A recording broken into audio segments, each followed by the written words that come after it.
Hi, I'm Ian Curley from the European in Melbourne. Today on chefmasterclasses.com we're going to be making a traditional seafood paella with chorizo.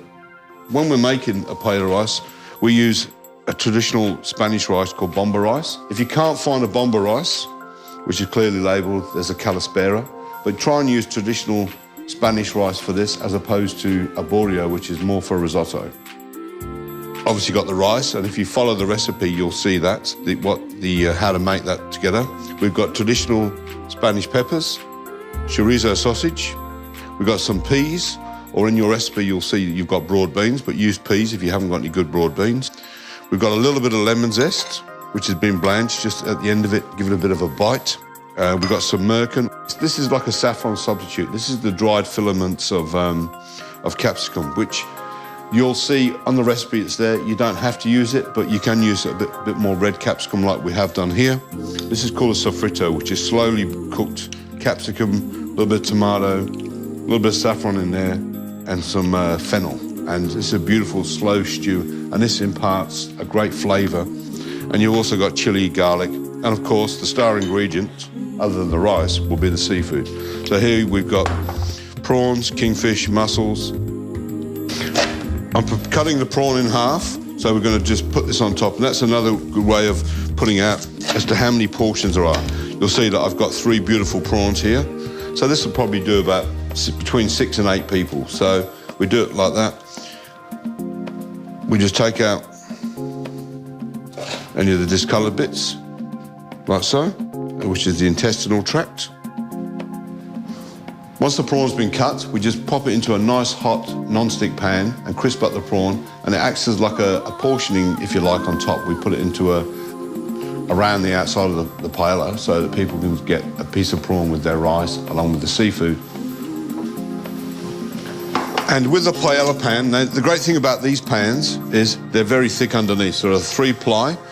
And this is great for what we're going to talk about later on. There's a thing called the sockerat, which is when you see on the bottom of the pan, it gets a little crust, and that's considered as like the delicacy or the best piece of the paella. Okay, so you got your pan nice and hot. Throw in your mussels. So just drop it all in and just fry your seafood off. Now, don't be afraid of using some more oil. Now, the great thing about these pans, they don't stick on the bottom. Whereas you'll see with a quality pan, you get to move it all around and the fish will separate itself with the oil.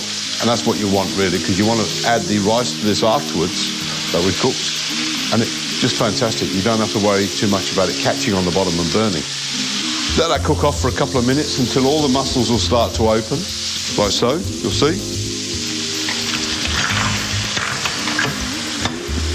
And with the clams, they've started to open as well. And the good thing is, nothing is caught on the bottom of the pan. So I'm going to take them out, leave them there warm. And in the pan now, I'm going to add my chorizo sausage and give that a stir around till the oil starts coming out of the chorizo. Now these beautiful little baby peppers, these are made up in Noosa. They're grown up in Noosa, and they are fabulous peppers. And they say that 1 in 10 of them's hot. So they're a bit of a surprise when you get the hot one, I can tell you. So we're going to add this in there and fry all that off. And it's now that I'm going to add a little bit of garlic and a little bit of chili. I'm now going to add my sofrito that we talked about before, which is the tomato, capsicum and fennel mix. Now I'm going to add my cooked bomba rice. Now with the rice, you're pretty much going to put it together the same way as you would a risotto by adding the onion first. But in here I've got some onion, saffron and capsicum, and the saffron will make it this beautiful yellow colour. Now if you can't afford saffron, or if you don't want to use saffron, you can omit it and have a beautiful nice white rice.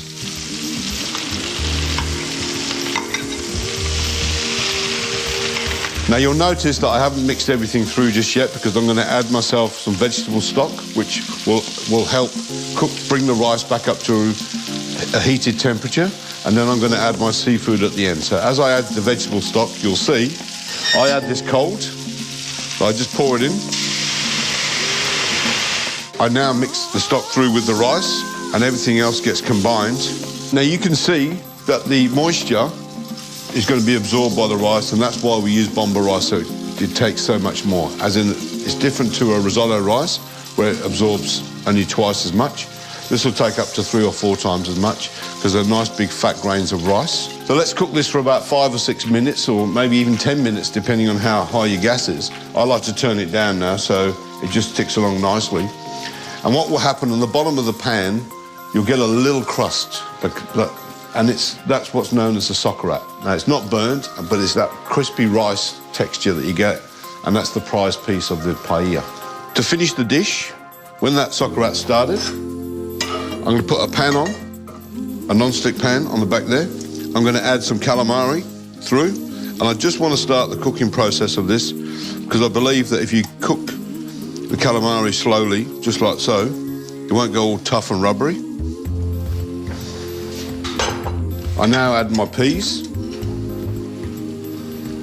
but just stir through the top part of it because I don't want you to disturb the sauerkraut on the bottom. And I'm going to start adding my seafood to the paella.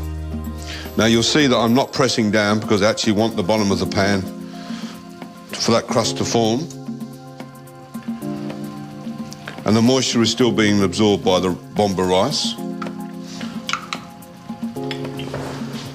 Pour the oil on the prawns, drop it in a non-stick pan, like so.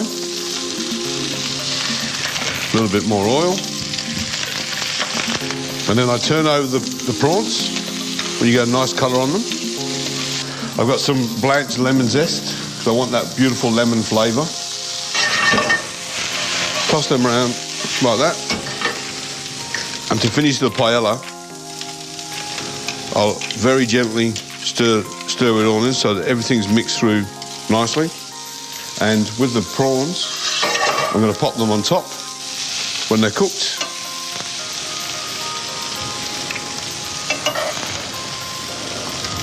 Not forgetting the beautiful lemon that goes on top of there. Sprinkle that around. And what I do to finish, I sprinkle on this beautiful merkin, which is the dried capsicum filaments. Obviously, if you can't find this, you can use a little bit of paprika or any different herbs, just to give it a bit of an authentic finishing. And then I like to use a bit of torn mint on top. And at that stage there, I'm going to turn that off. And you'll see, even though I've turned off the gas, it will continue to cook because it's a beautiful crust has formed and it will hold that heat.